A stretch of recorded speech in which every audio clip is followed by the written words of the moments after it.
Coming up, I'll consider the latest developments in the New York courtroom and consider Michael Avenatti's unique take on his former client, Stormy Daniels. Erik Prince, former Navy SEAL, founder of the military company Blackwater, joins me. We're going to talk about how the United States, in the decades after the spectacular victory in the Cold War, seems to have completely forgotten how to be a superpower. Hey, if you're watching on Rumble or listening on Apple, Google, or Spotify, please subscribe to my channel. This is the Dinesh D'Souza Show.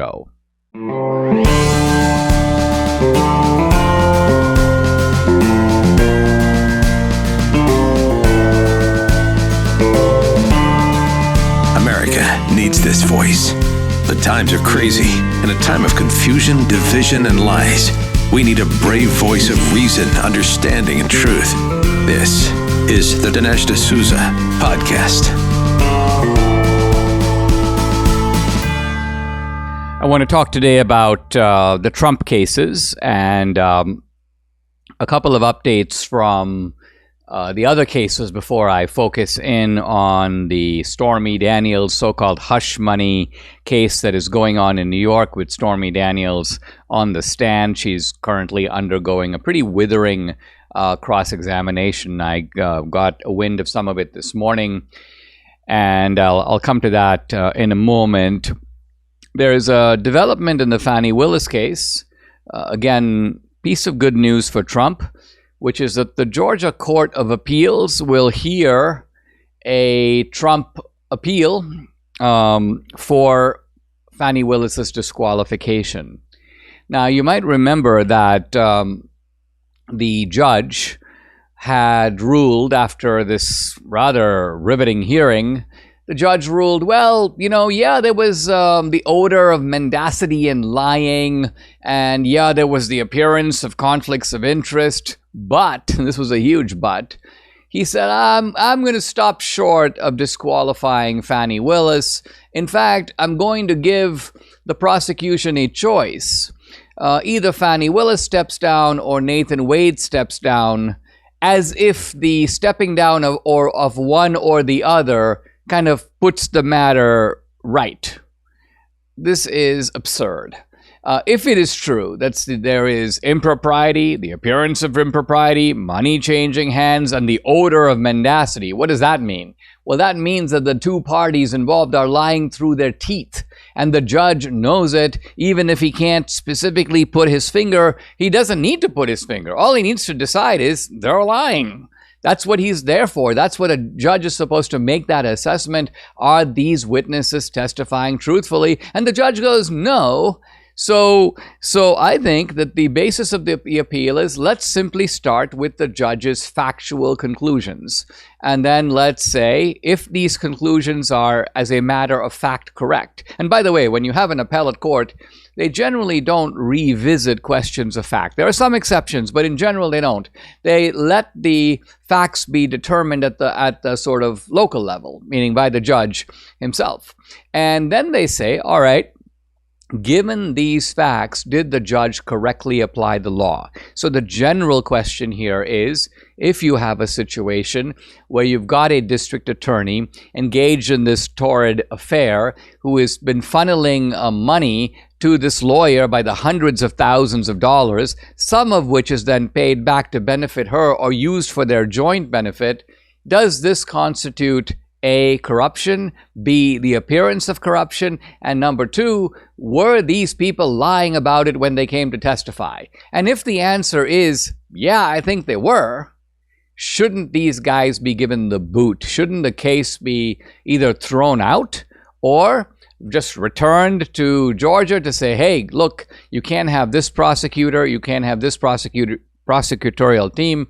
If you want to get somebody else to start this from scratch, you can do that, but otherwise this is not going to fly. So this is now going up to the Georgia Court of Appeals. Unfortunately, we live in a time where it's like, okay, if you want to figure out what the chances are that Trump's going to prevail, let's go look at who the judges are and see if they are Republican or Democratic appointees. It's very regrettable that our system of justice has come to this. It means it's not a real system of justice. It's ultimately a system of institutionalized political prejudice that cuts this way or prejudice that cuts that way. But that sadly appears to be the case. Now, let me turn to the Stormy Daniels testimony, and I want to come at it from a slightly different angle. A lot of people have been commenting about the fact that Stormy is, a porn star, and how can you believe Stormy Daniels, and how can you believe Michael Cohen? Pretty much the key figures in this case are all unbelievable, and unbelievable in the literal meaning of the term, not just like unbelievable, wow, but unbelievable, you can't believe them, just that. And so Michael Cohen is probably standing in the wings, or he's up next or waiting in line. But the defense has been, hitting Stormy Daniels by showing, isn't this really a big money-making scheme by you?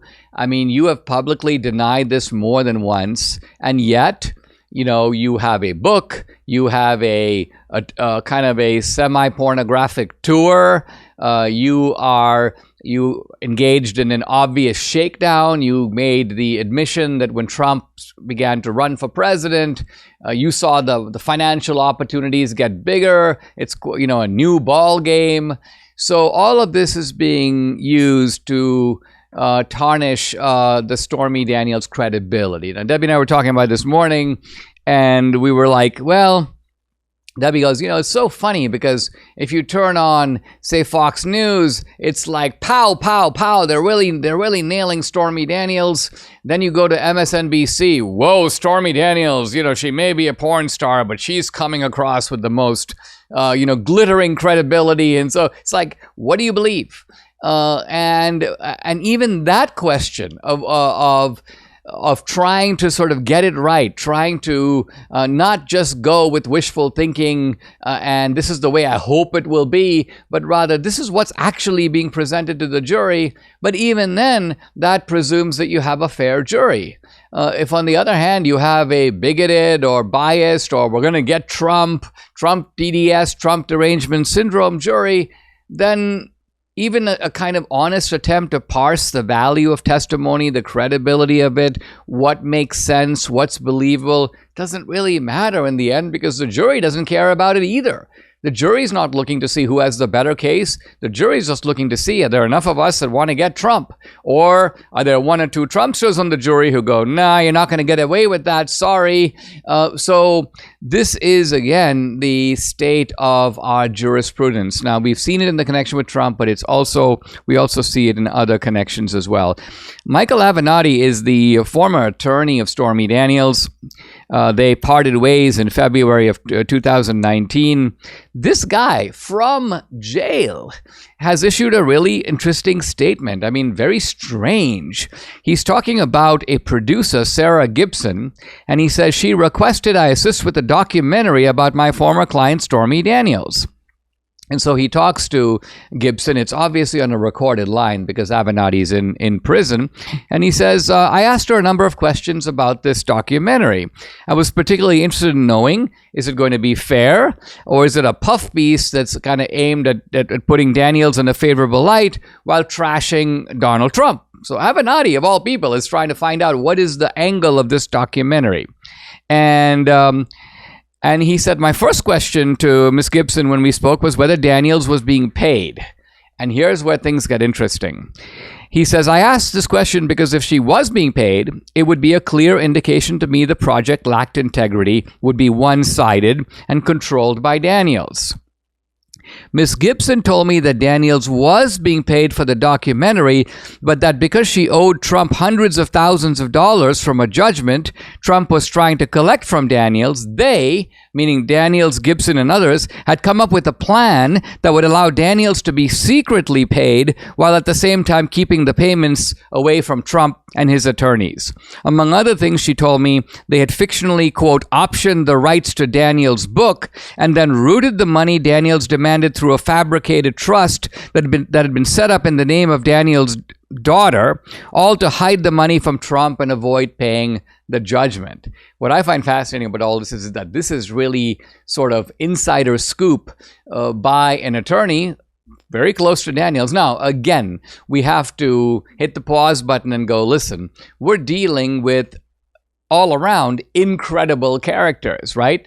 If you can't believe Cohen, you can't believe Daniels. Can you actually believe Avenatti? I mean, this is like a festival of crooks, right? It's like one crook telling on the other guy, no, it was Fani over there who pulled the trigger. Oh no, it was Sly over here who really did it. And it's the cops are like, well, was it Fani or is it Sly? One of the two of them did it. Clearly these are people with fully capable of doing all kinds of shenanigans. And it is true. I mean, the background is true. Stormy Daniels owes Trump all this money. She's obviously pretending she doesn't have it. It sounds like she is finding ways to make money. And what Avenatti is alleging is that she's getting media, in this case, a documentary film team, to work with her on concealing and finagling the funds. It is. I think if you had told me, weeks or months ago that a prominent defender of Trump from his jail cell would be Michael Avenatti, I would not have believed it. This is a guy who has been tirading against Trump prior to his conviction. So it's a very strange development that we're witnessing. In a certain way, and Debbie rarely sees this because I always say, this is so entertaining. And Debbie goes, how can you say it's entertaining? Well, this is, they're trying to get Trump on 34 felonies. And yeah, but I mean, even that is downright laughable. The idea that, if you think about it, what this case is coming down to is whether Trump, who makes this payment to Daniels and lists it as, quote, legal, was somehow falsifying his business expenses. Now, who did he pay the money to? Trump. Not directly to Daniels. He paid it to legal Michael Cohen and somebody else, not Trump. It wasn't Trump himself who classified it as legal. Somebody was looking at the books and looking at this expense and go, who is it paid to? Michael Cohen. Well, it's legal expense. So the idea that somebody would face criminal charges and jail time, it is unthinkable. It is insane. And yet it is a mark of the insanity of our current moment that we're dealing with this, and Trump is dealing with this. And that the left is putting on a straight face and pretending like there's something legitimate here. There isn't. Are you ready to lose weight but not sure where to start? I understand Debbie and I were right where you are a year ago, so let me tell you why we chose PhD Weight Loss and Nutrition and why I so highly recommend their program. First, Dr. Ashley Lucas has her PhD in chronic disease and sports nutrition. Her program is based on years of research and is science-based. Second, the PhD program starts with nutrition, but it's so much more. They know that 90% of permanent change comes from the mind, and they work on eliminating the reason you gain this weight in the first place. There are no shortcuts, no pills, no injections, just solid science-based nutrition and behavior change. And finally, probably most important, I lost 27 pounds, Debbie lost 24. We haven't gained a pound back. So the best thing about this program, they have an 85% success rate of their clients maintaining their weight loss for life. They provide elevated maintenance support for you through the PhD alumni community, which will provide you the support you need to keep the weight loss for life. So if you're ready to lose weight for the last time, call 864-644-1900. Or you can go online at myphdweightloss.com. Do what we did, what hundreds of my listeners and viewers have done. Call today, 864-644-1900. You might have heard Mike Lindell and MyPillow no longer have the support of their box stores or shopping channels the way they used to. They've been part of this terrible cancel culture, and so they want to pass the savings directly onto you by having a $25 extravaganza. Now, when Mike started MyPillow, it was just a one-product company, only the pillow, but with the help of his dedicated employees, Mike now has hundreds of products, some of which you may not even know about. You got to check him out. So to get the word out, I want to invite my listeners and viewers to check out their $25 extravaganza. 2-pack multi-use MyPillows, just $25. MyPillow sandals, $25. 6-pack towel sets, $25. Brand new 4-pack dish towels, you guessed it, $25. And for the first time ever, the premium My Pillows with the all-new Giza fabric, just $25. Orders over $75 will receive free shipping as well. This amazing offer won't last long, so take advantage of it. Call 800-876-0227. The number again, 800-876-0227, or go to mypillow.com. Don't forget to use the promo code. It's DINESH, Dinesh. I spoke yesterday about the encampments and about the very cunning strategies that are used by the protesters and their organizers. These are protests, as I mentioned, that on the campus aren't just students. Some of it is students. Some of it is a massive network of professional activists, nonprofit groups. Behind them stand funding groups. And I talked about the way that the protesters seek confrontation, but confrontation that puts the university in an impossible position. If you do nothing, we take over the building, we take over the green, we take over the library, we take over the university. If you put up resistance, you're going to have to call on the cops. We then have ways of making the cops look like they are the harsh ones. We put out our most innocent, wide-eyed people to say, oh, we're just trying to get food and water, even though we have thugs in our midst who are pushing back and engaging in coercion, blocking Jews from passing through the encampment, and forming a kind of unbreakable human chain, and so on. And today I want to talk a little bit about the organizational network behind all this, because, and there's a good article here by Park McDougald, in Tablet magazine, and it talks about the fact that there is a vast web of progressive nonprofits, NGOs, foundations, and dark money groups. Now, what makes the whole thing paradoxical is a lot of the encampments are like, down with Biden, Biden needs to go, and yet the same groups that are funding the Democratic Party and funding Biden are funding the left. So what that tells you is that there appears to be an effort on the part of the progressive left, which is very dominant in the Democratic Party, to steer the Democratic Party as a whole and Biden away from Israel and toward Gaza, toward Hamas, toward the Palestinians, to switch sides, if you will, in the conflict. The writer Park McDougald, he says, look, you notice that the protests that we're seeing now are highly similar to the protests that we've seen before. We've seen it in Portland. We've seen it in Seattle with the creation of these autonomous zones. We've seen it with the way that these protests seem to be governed. There are masked security details that prohibit people from filming. There are people who do media messaging and in fact tell the ordinary protester, don't speak to media, don't cooperate with anyone. There are people, veterans of Occupy, the Occupy movement and BLM, who are now on the campuses, assisting the students and working as part of these networks. A good example is there's a 40-year-old anarchist heir. The guy's name is James Carlson. He was arrested at Columbia's Hamilton Hall. This guy had protest-related rap sheets going back for 2 decades.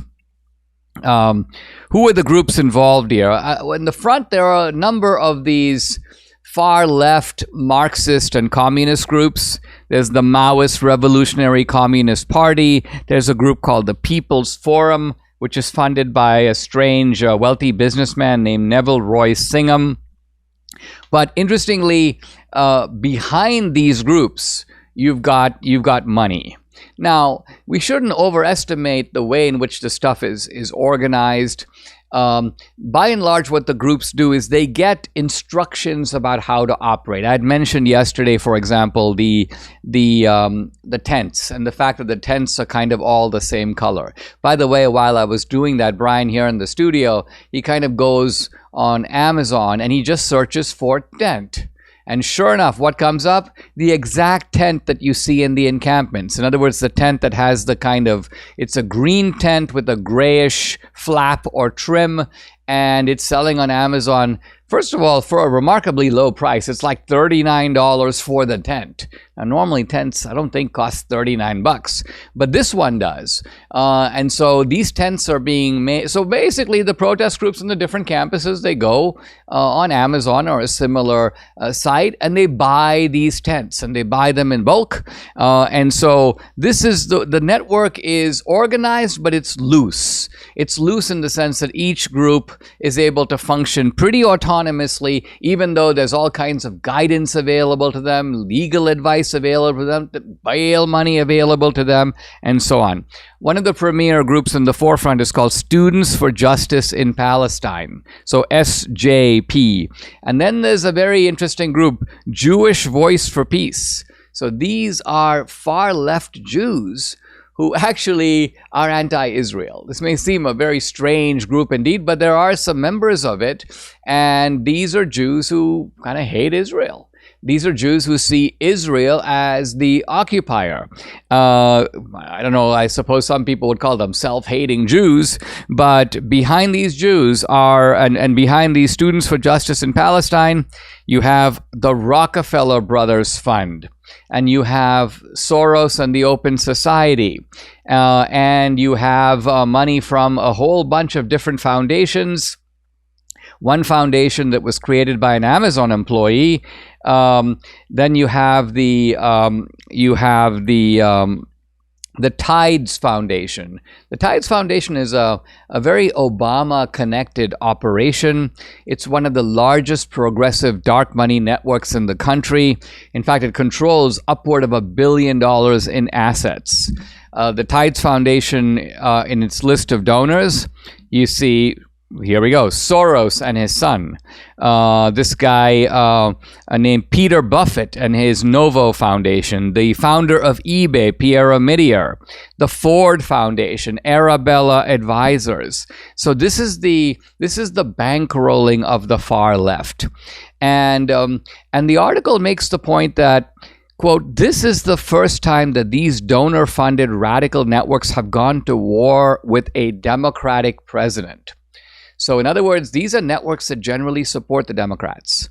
And yet, just like there is a kind of fight in Texas and elsewhere within the Republican Party about what direction the Republican Party should go, there is also an equivalent fight inside the Democratic Party.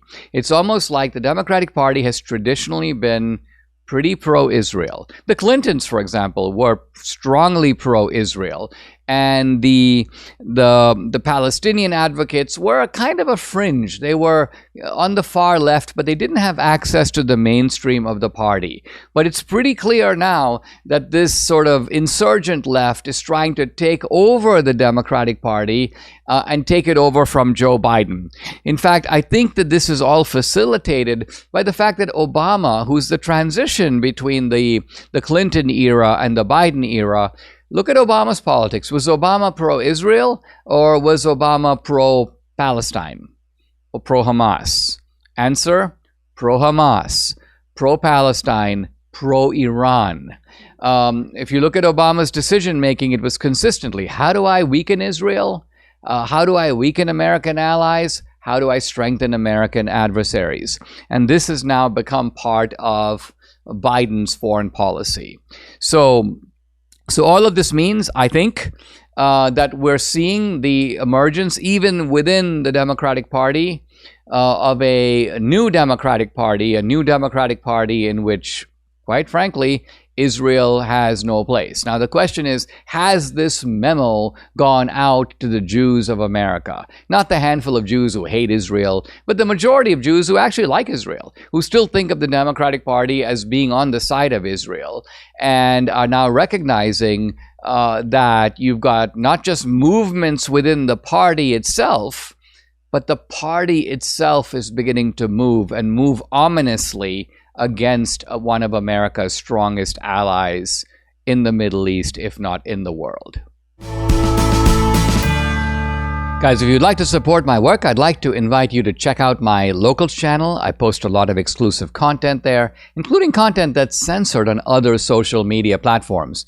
On Locals, you get Dinesh Unchained, Dinesh Uncensored. You can also interact with me directly. I do a live weekly Q&A every Tuesday, 8 p.m. Eastern. No topic is off limits. I've also uploaded some very cool films to Locals, documentaries, feature films.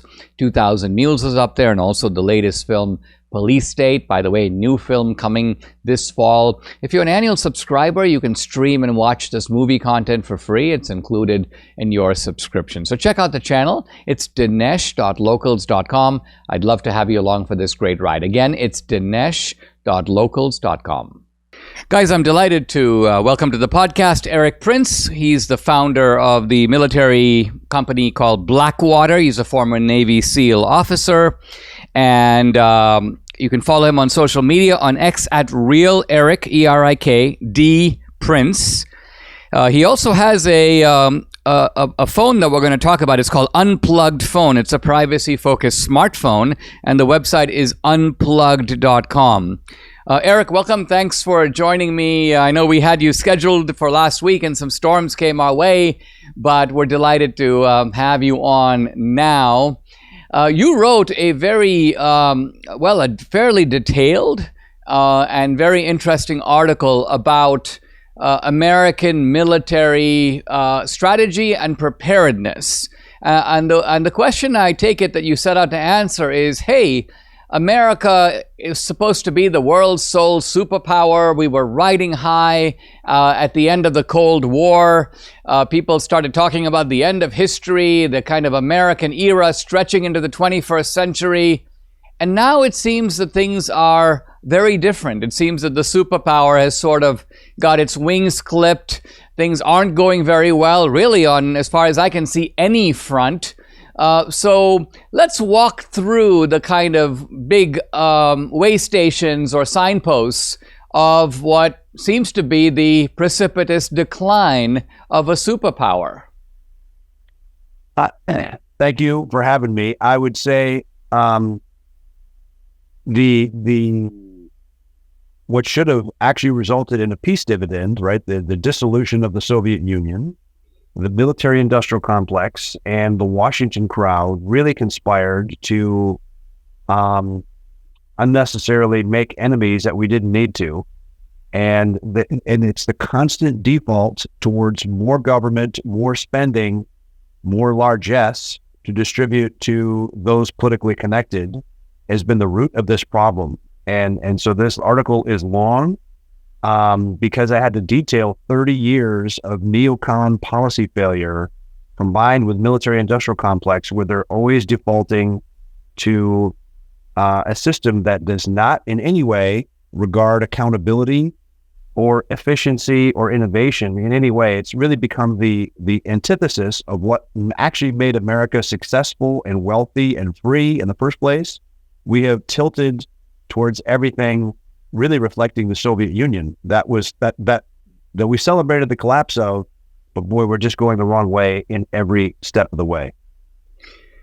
Erik, I think as a Reaganite in the 1980s, I was very attentive to the expansion of government, the magnitude of government waste in the domestic sector.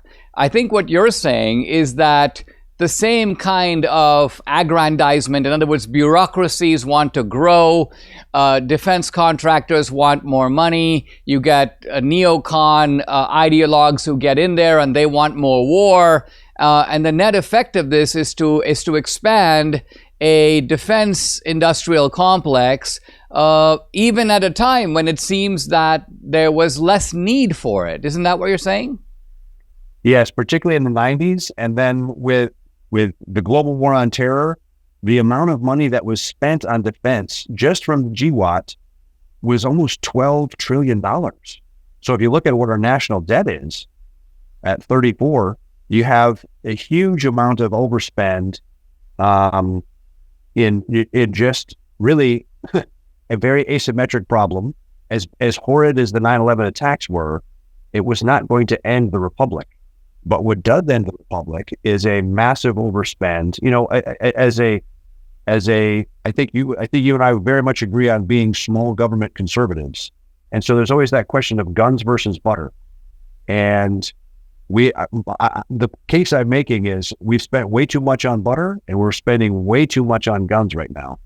And the nature of the threat with China now is very real, but we can't keep going back to the same clown show that is Washington, D.C., where we spend massively too much and we don't get anything for it. And when you look at the track record of failure that I lay out over these last 30 years, we shouldn't listen to these people in Washington at all for any of this foreign policy or weapons advice, because they have no legacy except failure upon failure. To take the example of Afghanistan in the aftermath of 9/11, it seems to me that one of the kind of big fallacies, if you will, that was put out there, I don't know who came up with it, whether it was Condoleezza Rice or Colin Powell. It was the idea that if you go to Afghanistan, you kind of lick the Taliban, beat them up, throw them out of power, that somehow we now own Afghanistan. It's now our job to rebuild that entire country, redesign its institutions, introduce democracy. It seems to be something of the same thinking was carried over into Iraq. Would you agree that a more surgical military operation would be basically go over there, identify the guys who allowed the Al-Qaeda to use the monkey bars, pulverize them, and then come on home? End of story. The way I described it in the article is it should have, the Afghanistan aftermath after 9/11 should have resembled a Roman-style Scipio Africanus raid, right? So that's when he went down to Carthage after Carthage had been raiding and destroying Italian cities for decades, and he went down and he put an end to that, and Carthage was no longer a threat. That's exactly what should have happened, and that's effectively what was happening for the first 6 months after 9/11. But then big army and big military-industrial complex, and the neocons said, we have a chance to do nation building. Let's take a ancient society that's 90% illiterate with no history of representative government whatsoever, and now we're going to make it Jeffersonian democracy. If we can only throw enough American money at it, it was a fool's errand. And the same way, we've lost completely for all the money, blood, and treasure spent in Iraq. We've completely lost it. Iraq is now fully subjugated to the Iranians. Again, because of some specific decision-making by people like Condi Rice. Do you think, Erik, that this was the result of, people have long said that while the British had long experience with colonialism, the Americans approached the world with a certain kind of wide-eyed naivete. So do you think that this was just sheer ignorance, the kind of foolishness that says I can go to a tribal people and essentially make them into the same kind of people we find in Peoria, Illinois? Or do you think rather that the neocons essentially benefit from a kind of fully operational war machine, that this is their bread and butter, so to speak? So in other words, they don't really care whether Afghanistan becomes a functioning democracy. It's ultimately about feeding. It's kind of like if you were talking about Biden and the border. It's one question, does he not realize that the border is vulnerable? Terrorists could be coming in, gangs and drugs are coming in. Or could it be that he's not that dumb? He actually has a different objective, and his objective is ultimately to get long-term votes for the Democratic Party. So I guess my question is it really stupidity, or is it self-interest and self-aggrandizement, or both? I would say it's both, because you have that naivete of people that live in a bubble of Washington, D.C., that don't really get to the very rough edges of civilization around the world, and they just believe their own nonsense that their own think tanks in Washington put out. And you combine that with the natural grift and desire for more money that the NGOs and the foreign policy talking head class talk about to generate more papers and more NGO work. I mean, even when Congress appropriates money, for example, the $13 billion that was appropriated to resettle Afghan refugees with really no vetting, no screening or anything else, that would have paid for the program that I recommended as a stay-behind package in Afghanistan to prevent the Taliban from taking over, and exactly what would have happened. So the price of resettling the refugees, 4 times what the program I recommended would have cost them per year. So it's Washington is about money. And I guess the main point I want to make in that article is, if we don't like what we're doing, we need to, the only way to make the bureaucracy heal is to cut off its money in the most severe and unmistakable ways possible. And so I think, as angry as people are at Speaker Johnson right now, the Speaker of the House, I'd say the real enemies of the American people are the chairmen of these appropriations committees in Congress that continue to fund everything that is wrong in our foreign policy apparatus, with our domestic surveillance apparatus, all these problem areas. It comes down to money, and we have to stop that flow. But how? In other words, let me put it to you slightly differently. I'm the chairman of an appropriations committee. Now, because I'm the chairman of the appropriations committee, every military-related lobbyist in Washington is coming to me and saying, I'll give you $500,000 for your re-election campaign. I'll give you $1 million. Meanwhile, the guys in my district are writing me checks for $50 and $100. So whose attention do I have? Obviously, I'm going to pay more attention to the people who are writing the big checks. And so I guess my question is, how in a democratic society do you break this dynamic? I mean, I see why there's a need to do it, but how do you do it?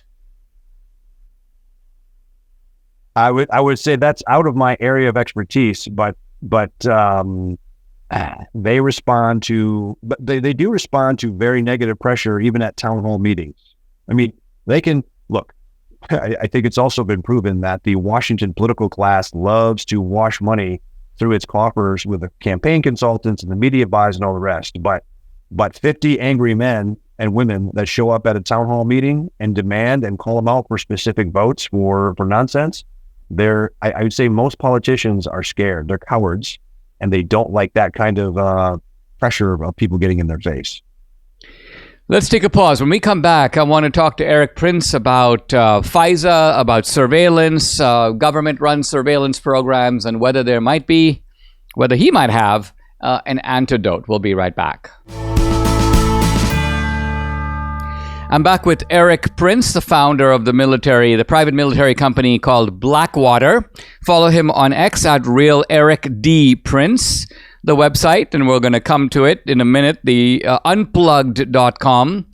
Erik, let's pivot to the issue of government surveillance of American citizens. Now, it seems like in the aftermath of 9/11, a lot of Americans thought there are these foreign terrorists who are trying to kill us, and therefore we need to go along with expanded government power to monitor the bad guys over there. But somehow this seems to have expanded into a program that includes American citizens. In other words, spying on American citizens without a warrant. And you mentioned in the last segment, Speaker Johnson. Here's a guy who seemed to be on the sort of civil liberties path, talking about the dangers of allowing spying without a warrant. And yet at the last minute, he goes, I went to a briefing. They convinced me. I think it's going to be fine. This power is going to be used responsibly. And he takes the opposite position without sharing the rationale for doing it. So let's talk about the problem, and then I want to ask you about a specific solution that you have developed. So another reason I'm very opposed to these endless wars, because these tools that are used to probably fight a problem that may be legitimate at the time, giving bureaucracy a blank check and unlimited power, they will always expand that power and that scope, right? FISA stands for Foreign Intelligence Surveillance Act, not domestic. And what happened with this last FISA, they say it's an extension or a renewal. It was a massive enlargement of what it was. So now what the federal government can do, what was just passed into law, even voted on, approved by Democrats and a lot of Republicans, signed into law by Biden, is that your phone collects all kinds of personal information on you. And big tech uses that. They have a freemium model. right? You remember, if you're not paying for something, you're not the customer, you're the product. And so big tech, whether it's an iPhone or Google mobile services running on an Android, collects where you go, what you buy, who you call, and what you browse. And they organize that information and sell it to advertising. That's why Google is such a valuable company, is because they're a big advertiser. And Apple says, yeah, they're in favor of privacy and they're changing. No, when you look at their financial projections, they're shifting to they're going to in-house that information, collecting your information and sell it. So they're projecting the revenues from ad revenue are going to grow to 30 billion from your data. So what happened with this FISA extension is that the federal government, the feds, especially the Bureau, got sick of getting beaten up when they came before Congress because they were buying all this commercial data, doing a fishing expedition to figure out people's patterns and habits of life and who they met with. Everyone that was wrapped up from January 6th was done off the cell phone ad data, advertising information that was on their phone. The 1,000 Mules movie or 10,000 Mules movie was done by ad data proving how these people are moving. So there's your existing cell phone is basically become a public message board where all of your data that you consented to is exported. What I and some friends got together after the 2020 election in our frustration, complaining that big tech was never going to change unless we competed with it. We're not going to change it by whining. We came up with a phone that is completely independent of the Google and Apple universe. This is called an unplugged phone. And the difference is this is our hardware with our operating system based on the Android kernel. But this phone does not have an advertising ID. And whereas your phone actively collects and exports your data, this phone prevents the apps sitting on the phone from collecting where you go, what you buy, who you call, what you browse. It prevents apps from turning on your microphone or your GPS or your camera. I've had so many people I've talked to about the problems of big data collection say, yes, I was talking to my wife a few days ago about needing a new mattress in our bedroom while they were in the bedroom. And the next day they're getting advertising for mattresses, which means the phone was listening to their conversation. Imagine the ramifications of that in your bedroom of your cell phone. So this phone, this unplugged phone, does not do that, cannot do that. It's the first phone actually with a privacy center with a firewall where you can hard off the various functions of the phone. This phone even has a kill switch, which separates the battery from the electronics so that off is off. You can't ever turn your actual phone off right now, but you can this. So we did last fall, we did a beta run of 500 devices. That went well. We have 10,000 we just received. So people order now and they can get them next week. So again, this is not designed for governments. This is designed for free people to be able to communicate freely. We have our own secure messenger app on here, which generates a new encryption key every call. This is designed as an answer to the pervasive surveillance state of Big Brother, really a combination of big tech, big leftist tech, and a vastly unrestricted federal government that is. There's articles every day of the feds violating the Constitution, the First and Fourth Amendment, ad nauseum. I mean, we seem to be in a creepy world, and like you say, we've given a generic consent. I don't think that most people, when they signed up for these big tech platforms, recognized how much they were signing away, the kind of open access that they were giving up. And I noticed that, Debbie and I have been in our local mall, and as we approach a store, we are getting all kinds of promotions from that store. So clearly, it's almost like the old days where you'd have somebody following you, except in this case, it's your own device that is kind of telling on you. And even that is the private sector, right? I mean, that is Target, or that's one of these stores that buys this data. One can only imagine when the government, with the access to all the tools that the government has, what they can do with this kind of information. It's downright terrifying. Well, and what this new FISA law says is that any federal agency without a warrant can go to any private company that has that advertising data or any of the data, that the exhaust that's come off of your phone, and they have to turn it over to the federal government with no probable cause and no warrant, just because some overzealous federal investigator wants to dig into everything that Dinesh has been doing for the last 6 months or 6 years.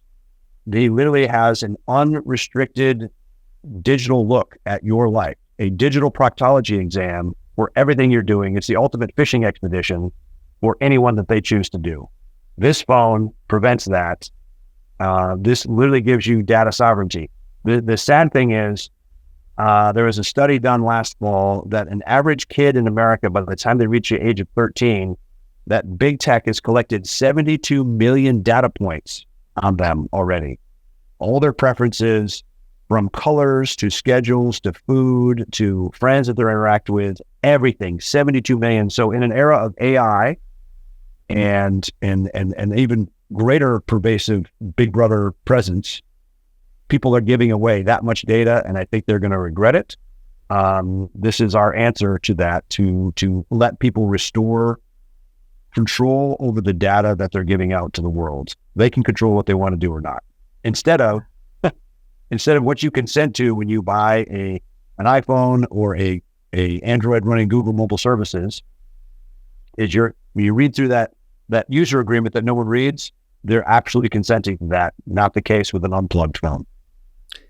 I mean, you mentioned Big Brother in 1984. Do you think that as citizens we are at the point where, not just with our phones, but broadly speaking, and I'm thinking here of things like cryptocurrency, in other words, ways of trying to protect ourselves against the unlimited surveillance state? The phone would be probably the single most important, peg of that or foundation of that. But there are also so many other things. There are ways that you can get debanked by people cutting you off from currency. So perhaps the popularity of cryptocurrency is in large part due to the fact that this is a way to operate money without the same kind of full control that governments now have over the financial sector. What the Chinese Communist Party has done in China is a social credit score, where any unpopular anti-government posting that you make in social media, any anti-public behavior that you have, all of it accrues against you. Facial recognition at every door, to get a ticket for a train or a bus, even for driving your car down the highway, there's camera stations every 2 kilometers, and they know who's in the car with you, etc. And they'll even report to you if you're speeding digitally, automatically. It is Orwellian hell. What this FISA expansion does is it gives federal agencies that same level of authority to dig into your knickers digitally of everything you're doing online, communicating with friends, where you go, etc. It's wrong, and so this is what the feds just passed was a underpinning, was basically the infrastructure underpinning of a digital social credit score in America, which is antithetical to the Constitution. Yes, blockchain currencies are popular because it's not something controlled by central banks, and cash. We need physical cash yet. I encourage all your viewers, stay away from stores that don't take cash anymore. Remind them on the front of a dollar bill, it says, this note is legal tender for all debts, public and private. Businesses do not have the right to refuse cash as payment. Wow. Very interesting stuff. Guys, I've been talking to Erik Prince, the founder of the military company Blackwater. He's been talking about the phone, and I'll give you the website, unplugged.com. That's the website to check out the phone. Erik, thank you very much for joining me. Thanks for having me. Good luck to you. Subscribe to the Dinesh D'Souza podcast on Apple, Google, and Spotify, or watch on Rumble, YouTube, and salemnow.com.